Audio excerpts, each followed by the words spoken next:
महापालिका निवडणुकीसाठी काँग्रेस पक्षाकडून इच्छुक उमेदवारांच्या मुलाखती काँग्रेस भवन येथे घेण्यात आल्या आहेत।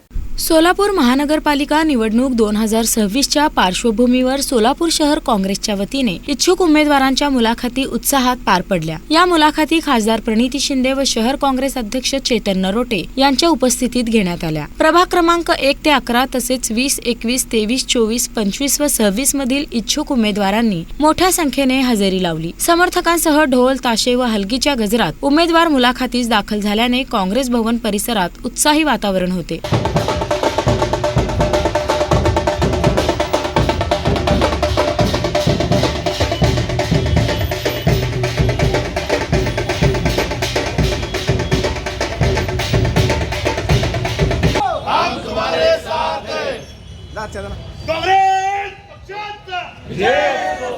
यावेळी माजी आमदार प्रकाश यलगुलवार, विश्वनाथ चाकोते, माजी महापौर संजय हेमगड्डी, आरिफ शेख, सुशीला आबुटे, अलका राठोड, प्रवक्ते व माजी नगरसेवक अशोक निंबर्गी, वरिष्ठ उपाध्यक्ष सुनील रसाळे, महिला काँग्रेस अध्यक्ष प्रमिला तुपलवंडे, युवक काँग्रेस अध्यक्ष गणेश डोंगरे, ब्लॉक अध्यक्ष उदयशंकर चाकोते, देवा गायकवाड आदी पदाधिकारी उपस्थित होते। उमेदवारांची संघटनात्मक कामगिरी, जनसंपर्क, सामाजिक योगदान व प्रभागातील प्रश्नांवर चर्चा करण्यात आली। सक्षम व लोकाभिमुख उमेदवार देण्यासाठी काँग्रेस सज्ज असल्याचे खासदार प्रणिती शिंदे यांनी स्पष्ट केले।